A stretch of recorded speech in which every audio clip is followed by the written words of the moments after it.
Story 1. The job market was insane in the 1990s. You could get a job just by walking into a business and talking to someone for a few minutes. You could get corporate jobs just by knowing how to use a computer. You could get a better one by just completing college. College was also way less expensive. My state was doing so well at the time, and let's be real, most were, that we introduced free 2-year community college degrees for high school students who completed a few extra high school classes. That program actually still exists here, but nobody is sure for how much longer. Rents as a portion of income were significantly smaller, and the idea of market rent was not a widespread concept. You could rent in most American cities for an extremely affordable price, and there was wide variability in prices you could get just by shopping around. The internet was fantastic in the late 1990s. The only social media was chat rooms and forums, and people were overall mostly genuine and helpful. You could meet your people online then, and it was more of a niche thing for nerds and computer enthusiasts. Reddit was also this way once upon a time. Conversations were mostly better because nobody could fact-check on the fly, leading to sometimes bizarre and amazing conversations that would occasionally give way to wildly creative or interesting outcomes. Pop culture was more unified, and in the 1990s teen counterculture was also more unified. There was much more common ground with random people to talk about, as basically everyone was living in the same media ecosystem in the place you lived. You'd all watch the same news, see the same movies, eat at the same restaurants, and shop at the same stores. There's more, way more, of course, and it must be said that a lot of things were worse than they are now, especially on issues of race and lesbian, gay, bisexual, transgender, and queer plus treatment and rights. Story 2. Housing, rent, food. Actually being able to get to a place in life with hard work, while nowadays, sometimes no matter how hard you work, you can never live comfortably. Story 3. Reading dolly magazines to find out about sex and grown-up stuff. Catching 2 buses and a train for hours to get to the beach on a Sunday morning. No one on their phones. Most teens did not have one. Everyone talking and mucking around, laughing and socializing. Story 4. Everything was cheaper. It was still possible to buy a home. The music coming out was amazing. Politicians still mostly adhered to established norms. People weren't staring at their phones all the time. There was no Facebook, Twitter, Instagram, TikTok, and so on. You didn't have to worry about foolish things you did being posted to the internet. People, in general, were just more civil to each other. We were on the cusp of a new millennium, and there was a general sense of hope that things were getting better. Story 5. The future. Every year felt like a step towards a better future. Better technology, cool movies, giant leaps in video games every year, amazing science, and better social ideas winning and replacing cruel and stupid ones. Story 6. The Internet. Zero censorship. Before the Digital Millennium Copyright Act and all those other laws they passed in the late 1990s and early 2000s. Before the USA Patriot Act. No megacorporations corralling everyone into like 3 platforms. Better anonymity. The only thing that has improved with the internet in the last 25 years is portability. Story 7. Stores were more fun to walk around and shop at. Now that everything is corporate, it's about getting people in and out rather than giving them a pleasant shopping experience. Story 8. Anime was absolutely wild back then. Movies were more fun too, with more variety by far. Pretty much anything that doesn't require the internet was better back then. Story 9. Nowadays, nothing seems genuine. Everything is subject to being faked because of technology and unethical, corrupt people. Everything from the food we eat, people's identities, the news, our economy, the fake empathy expressed by people in the media, our heroes, all fake. Things seemed more innocent in the 1990s. Story 10. People don't realize this, but a typical blockbuster had more of a selection than all of Netflix. Plus, there were still independent video stores that had weird and independent stuff. The actual ritual of going to the store with your friends or family, browsing, reading boxes, debating what to get, and then getting a couple of things and committing to watching them together, was vastly superior as a social institution to just having unlimited streaming immediately available. Similar to music, like streaming music is super convenient. But if you wanted to hear a specific song, you waited by the radio, or you paid significant money to buy a CD, after which you pored over the art and lyrics in liner notes. I loved music then, Now, even with songs I like well enough now, it hardly rises above background noise. Story 11. Socializing. There were places to go and hang out. Bars, coffee shops, schools, clubs, churches, malls, gyms, and other people's homes. You went there to hang out with people, to be around other people, to talk to people, because otherwise you couldn't. There was no online interaction, no texting, no interacting with a glowing screen of glass. Yes, you could talk on the phone, but that's not hanging out, it's hanging out at a distance. There was technology between you. You and your friends were friends because you liked being around each other. You got to listen to them talk, hear their tone of voice, see their body language, and learn their individual quirks, abilities, fears, eccentricities, desires, flaws, virtues, and so on. Now the distance is the norm. There's a phone between you, a computer screen, a console, something that removes the social aspect. Now it's often quasi-social. It's the feeling of hanging out without the actual presence. You don't get to experience a person in full. It's a portion of the experience, a poor imitation.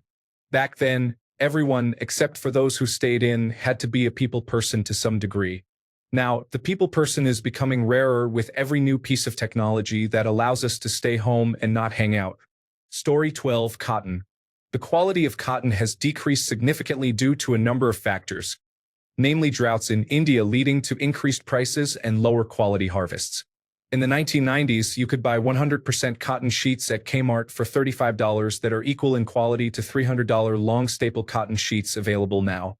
I regularly purchase old cotton sheets from thrift stores because they wash better and last longer than modern affordable synthetic blend counterparts. Story 13. TikTok didn't exist. I believe TikTok and apps like it are ruining our current generation of kids. It's all pornography in one way or another, and parents are allowing their kids, as young as 8, to have it on their phones. Story 14. I grew up in the 1990s. Definitely the era of my childhood. It's just my perspective, but everything was optimistic. The world was evolving quickly due to technology, but we were not so dependent on it. It was like a nice, fancy, cool, and exciting luxury. The economy was good, the fear of the Soviet Union fell, and it was overall just a seemingly happy time. People didn't take themselves too seriously. There wasn't as much vanity or materialism as today. The middle class was much wider. Story 15. Everything except medicine. In that sense, we've at least seen some minuscule and mediocre gains that we didn't have back then, like with pumps and continuous glucose monitors. We needed smartphones to be a thing in order to pilfer the technologies they used to advance in those areas. Story 16. For most eras, the music we have left over is the best of it, and there was a lot of bad music that got forgotten.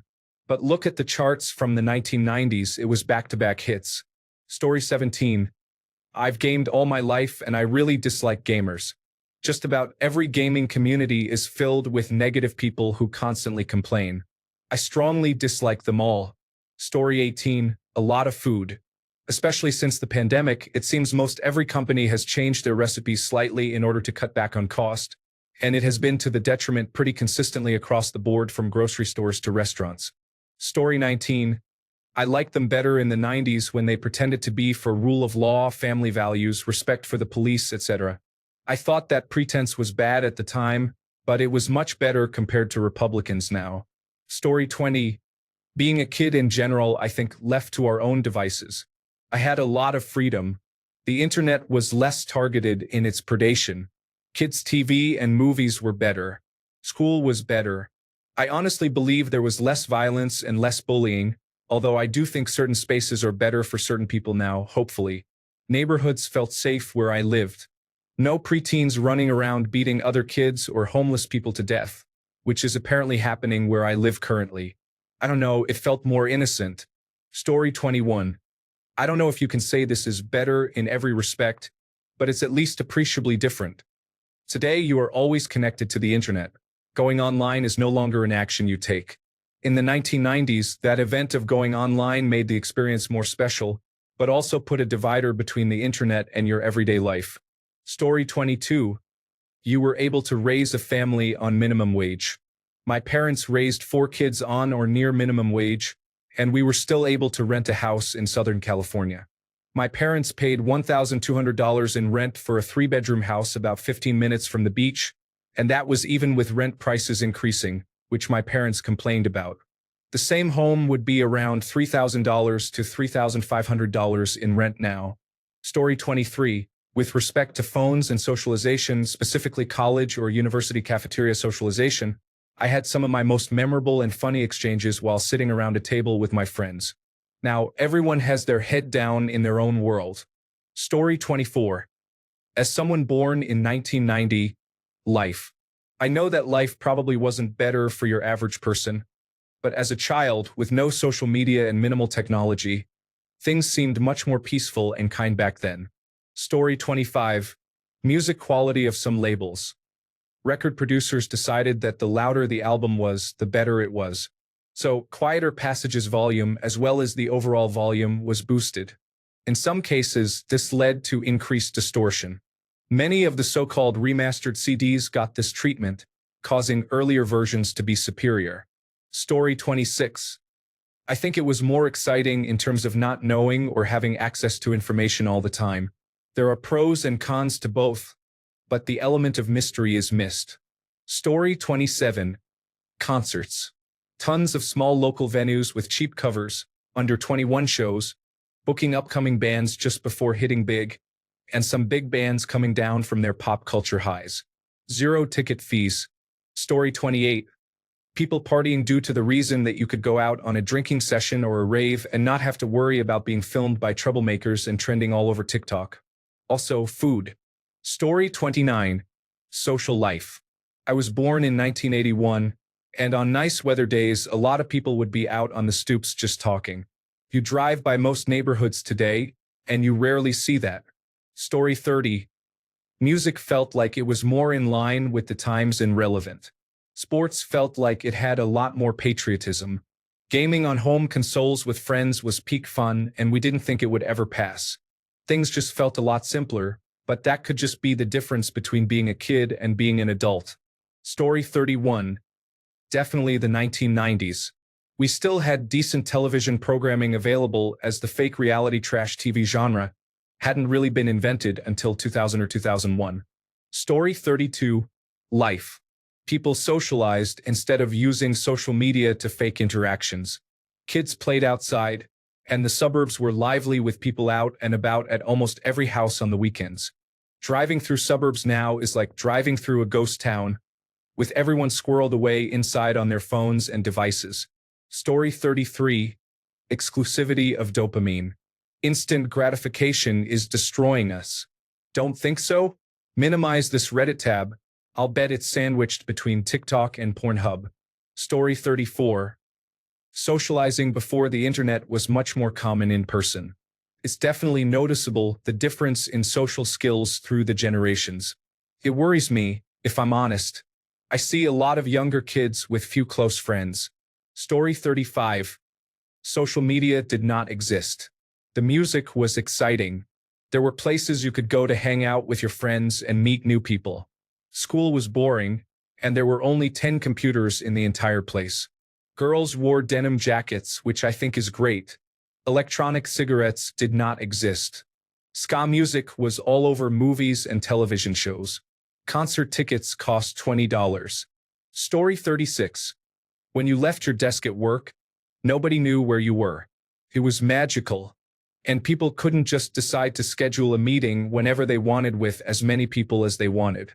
It took coordination, and unless something was actually on fire, it was normally organized a week out. Story 37. If you wanted to learn about a specific subject, you had to speak to someone who was an expert on the matter. Yes, the internet was around, but it wasn't what it is now. You couldn't just search online for "do vaccines cause autism" or something false like that and find a paper written that seems convincing enough. Story 38. I remember the ground being covered in snow basically from December to March. You could always go sledding or skiing.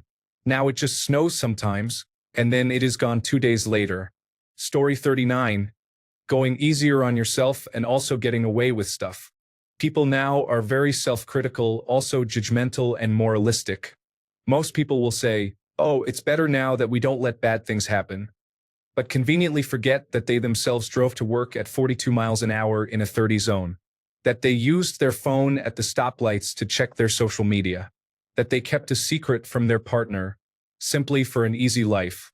There's an old saying supposedly by Confucius: "The green reed which bends in the wind is stronger than the mighty oak which breaks in a storm." In the 90s, we were under less scrutiny, less judgment. We could bend like the reed, and society bent too. We could lie about why we couldn't come to your wedding, and it would be believed. We could claim to have the right qualifications and get that job which we actually knew how to do perfectly well. We could be older or younger to get into the club, buy alcohol, or get out of legal trouble. We could say something really stupidly insulting by mistake, and everyone would just forget, or it wouldn't travel. We could even start again in a new town if we really messed up.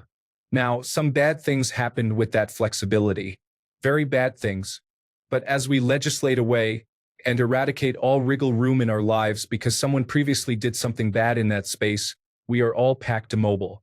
No room to move. Everyone and everything is judged and scrutinized by everyone else, and harshly. And if you murder someone important, you are not getting away easily.